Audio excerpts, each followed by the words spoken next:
Welcome to How to Make Toffee Treats. My name is Jennifer and I will be instructing you today on how to make toffee. First, I want to let you know that I've already prepared our ingredients on what we're going to need. Hopefully you've done the same. If you've got lots of helpers, they always want to help, but it's kind of in the middle of when you need to do things quickly. The first thing we're going to do is butter our pan that we're cooking in. A good heavy saucepan, 5-quart saucepan is sufficient. We're going to start by buttering the sides of our pan. If we don't butter the sides of this, once the sugar and everything starts to boil, it's going to burn. So the butter is kind of like a protection from it burning. So just take your first stick of butter. I just roll down part of it and hold the sleeve because it gets all over your hand. Start by just rubbing it up and down the pan. You're going to go all the way around. Make sure you don't have any gaps in between because it will burn. If you have to go over it a couple of times, it's fine. We just want to make sure. You get all nice and sticky and burnt smell, and it'll all be burnt and smell in your house. Okay, looks like we've got it good.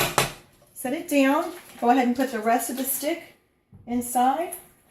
Get your other stick of butter. We are doing 1 cup.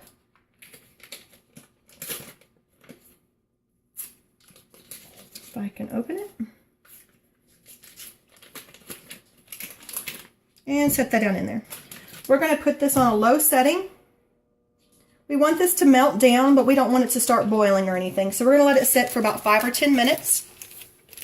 Once that is melted completely, we'll come back and we'll add the rest of our ingredients to start and begin. Okay, our butter has melted all the way. We still have it on a low setting. We are going to start adding the rest of our ingredients. I've already prepared them. I've got our cup of sugar. We're just going to pour it in. We have our 3 tablespoons of water. We are going to do 1 tablespoon of corn syrup.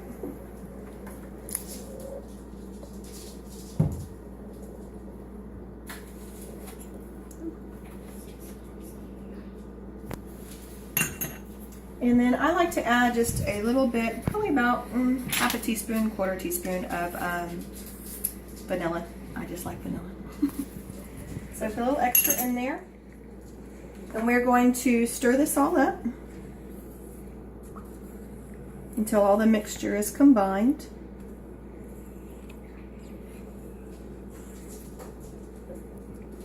And then we're going to turn this up to a medium-high heat to bring it to a boil.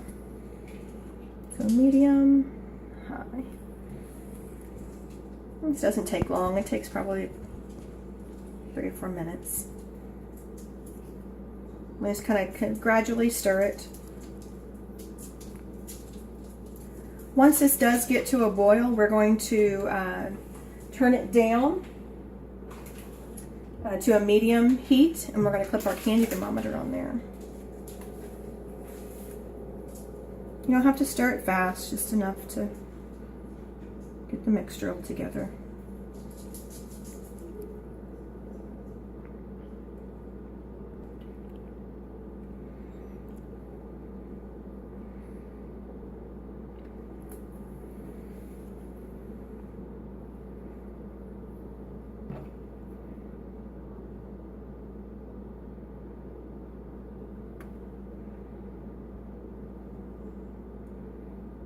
I went ahead and prepared my thermometer ahead of time.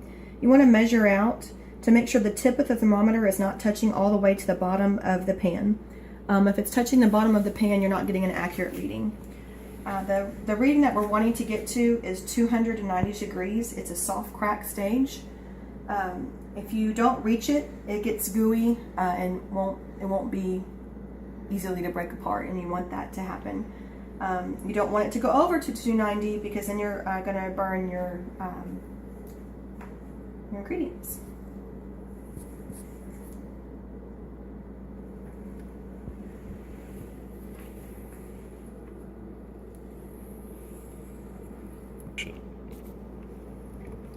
All right, this is starting to come up to a boil. We want it to go ahead and come to a full boil though, before we turn it down.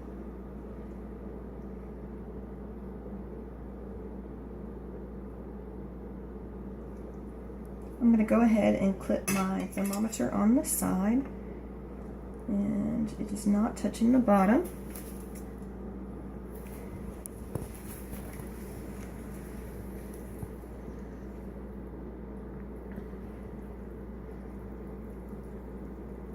See how it's already starting to rise. It's a good thing we put our butter on.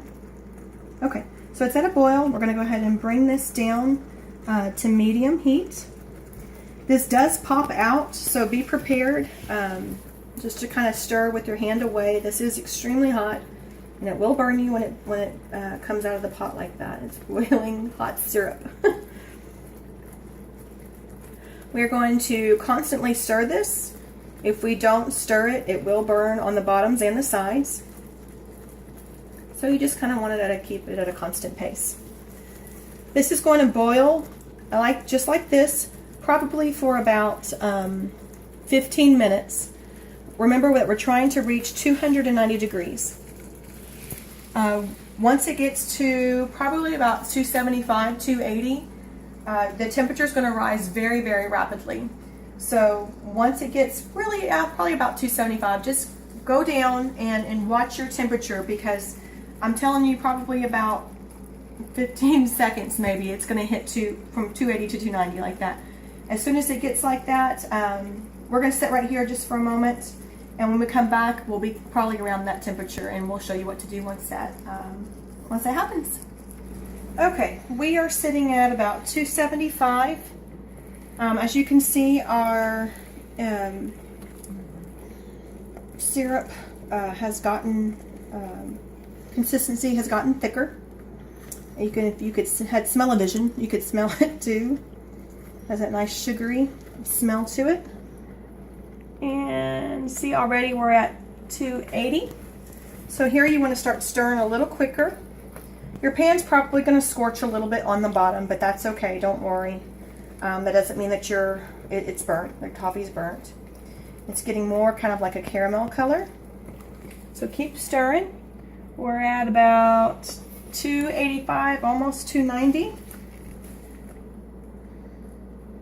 Almost there. Toffee's getting thicker. And we're there. So pull out your thermometer. You're going to do this fairly quickly. Turn off your heat. We're going to bring it over to our pan. We're going to pour it in our pan. This is extremely hot. Please be careful. And then we're going to try to spread it. We're not going to be able to do this at an even all the way around, but just do your best so it's not too thick in the middle or too thin on the sides. You do have probably about a minute or two, well, I guess about a minute to get this out, because it's already going to start to harden. You don't have to have it in a perfect shape or form. We're going to break this later into pieces. So, okay, so that's done. We're going to put our pan.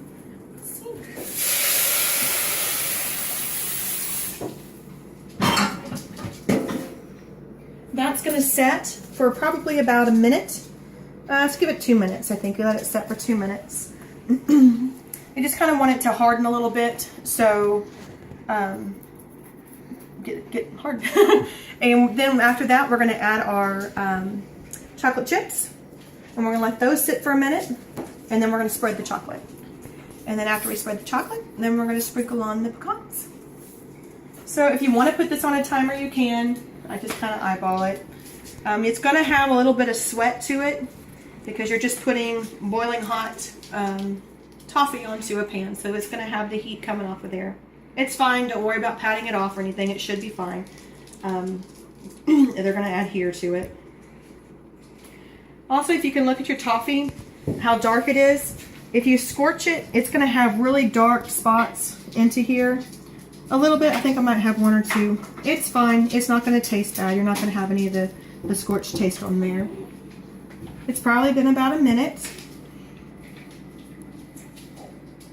We'll probably wait maybe about 30 more seconds and then we'll add the chocolate chips on there. I love doing this. This is such an easy, inexpensive treat for people. It's a good gift. You can get it for Christmas, for birthdays, for that person who has everything, and you can give them as a neat little present. Okay, we're going to go ahead and spread these on here. You just sprinkle them on. You can hear them hitting the toffee. I mean, your toffee is has been cooked perfectly. I'm just going to spread them around because you want them to melt.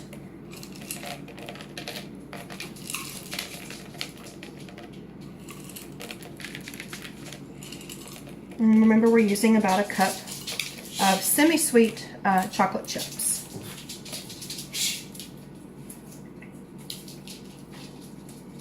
Okay, so now we're going to let these set for about a minute.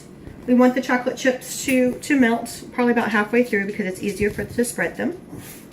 If you notice, you can see on there, they're already starting to melt a little bit. These ones that we missed, we're just going to push them on top. See, they're already melted and they've just been sitting on there for a few seconds.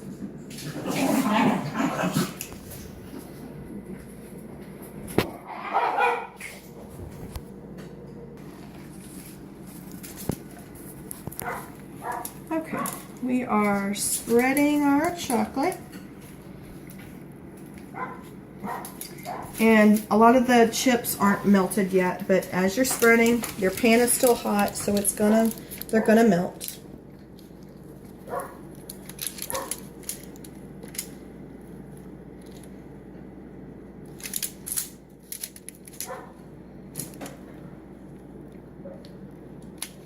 Almost there.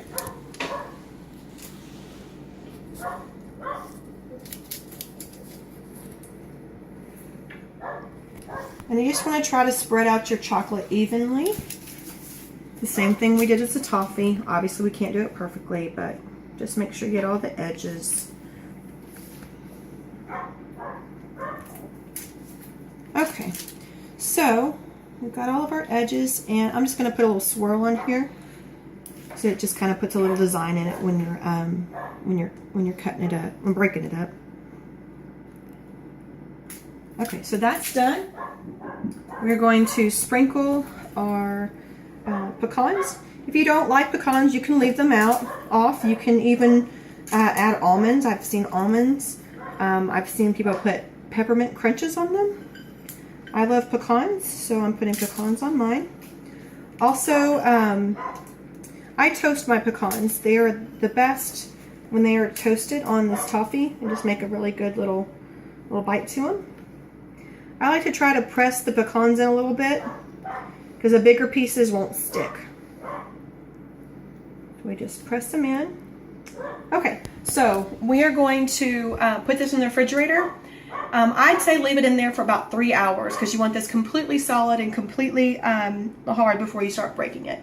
When we come back, I'll show you how to package them. Okay, our toffee has been sitting for about an hour. I think I said 3 hours earlier. It doesn't need to set for that long, but about an hour. It's all done. We're peeling it from the foil. We're breaking it into pieces. You can do big pieces. You can do little pieces. It doesn't really matter. You can package your toffee any way you want. If you want it as a gift, you can put it in a tin. You can put it in a mason jar. You can decorate the mason jar any way you want. But if it's just ready for a display or a party, you could just break your pieces and put them on there. And they'll be ready to go. This is going to take... this will last about 3 weeks in an airtight container in the refrigerator. If you leave it out, I wouldn't recommend it. The chocolate kind of melts and it just kind of gets kind of messy. But serve, break apart and serve, and it's ready. I hope this was a helpful video for you guys, and have a great day.